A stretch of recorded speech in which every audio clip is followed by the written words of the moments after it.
Warrant होने के बाद भी कैसे 55 सूटकेस लेकर विदेश भाग गया विजय माल्या, कैसे लगाया विजय माल्या ने देश को 9,000 करोड़ रुपयों का चूना और आज तक क्यों नहीं पकड़ा गया विजय माल्या, जानेंगे आज की वीडियो में। तो बने रहिए बिना स्किप किए आखिर तक, जरूर देखिए ये वीडियो। दोस्तों आज जानेंगे उस विजय माल्या की कहानी जिसने 9,000 करोड़ का कर्ज होने के बाद भी अरबों रुपए अपनी अय्याशी में उड़ा दिए। किंग ऑफ गुड टाइम कहे जाने वाले जिस विजय माल्या की पार्टी में कभी बॉलीवुड स्टार की लाइन लगी रहती थी, जिसकी कैलेंडर लॉन्च पार्टी में अरबों की दारू बहा दी जाती थी, कैसे उसने देश को 9,000 करोड़ का चूना लगा दिया। किंगफिशर और आईपीएल में रॉयल चैलेंजर बेंगलुरु टीम के मालिक विजय माल्या के बारे में तो आप जानते ही होंगे। विजय माल्या भारत की सबसे बड़ी लीकर कंपनी किंगफिशर का मालिक था। साल 2005 में विजय माल्या ने किंगफिशर के नाम से ही अपनी एयरलाइंस शुरू की। शुरुआती 2 साल में इस कंपनी ने अच्छा मुनाफा कमाया, लेकिन आने वाले सफर इसके लिए बहुत कठिन होने वाले थे। किंगफिशर एयरलाइंस में लगाया गया पैसा विजय माल्या का नहीं बल्कि 17 बैंकों से लिया गया 9,000 करोड़ रुपयों का कर्ज था।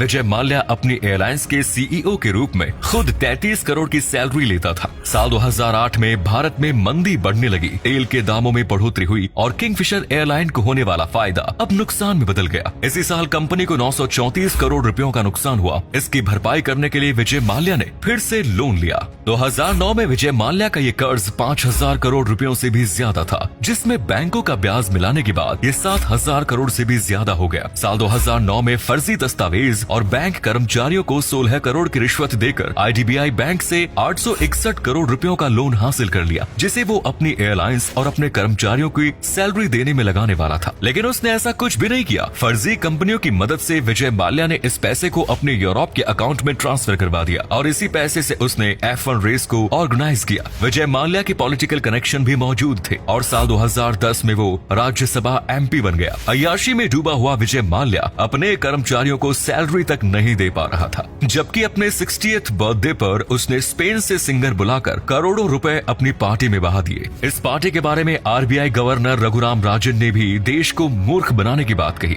सरकार ने भी विजय माल्या की लोन चुकाने में कुछ सुविधाएं प्रदान की, लेकिन वो सब फेल रही। साल 2011 में किंगफिशर एयरलाइंस का लाइसेंस रद्द हो गया और कंपनी बंद हो गई। जिन बैंकों से कर्ज लिया गया था उनका पैसा आज तक वसूल नहीं हुआ। विजय माल्या पर केस हुआ जिसकी सुनवाई सुप्रीम कोर्ट में चलती रही। बैंक पैसे वसूलने के लिए कोर्ट के चक्कर और उसके कर्मचारी सड़कों पर धरना देते रहे, लेकिन दोनों को कुछ भी हाथ नहीं लगा। सर पर 9,000 करोड़ का कर्ज होने के बाद भी विजय माल्या की रईसी कम नहीं हुई। वो लगातार अपनी ग्लैमरस जिंदगी जीता रहा। 3 मार्च 2016 को सुप्रीम कोर्ट में विजय माल्या पर सुनवाई होनी थी, लेकिन खबर आई कि विजय माल्या 2 मार्च को ही भारत से फरार हो चुका है। सीबीआई ने विजय माल्या पर लुकआउट नोटिस जारी किया था, यानी कि किसी भी एयरपोर्ट पर उसे देखते ही सीबीआई को इन्फॉर्म करना था। लेकिन रातों रात विजय माल्या पूरे देश को 9,000 करोड़ रुपयों का चूना लगाकर विदेश फरार हो चुका था। विजय माल्या अपने साथ 55 सूटकेस लेकर गया था। विजय माल्या जेट एयरवेज की फ्लाइट से लंदन भाग चुका था, जिसकी घोषणा 4 मार्च को विजय माल्या ने खुद कर दी। विजय माल्या के गोवा के विला को नीलाम करने से 73 करोड़ बैंक को मिले और जिस एयरलाइन को उसने 4,000 करोड़ रुपए बताकर लोन लिया, उससे बैंकों को 1 रुपए की वसूली नहीं हुई।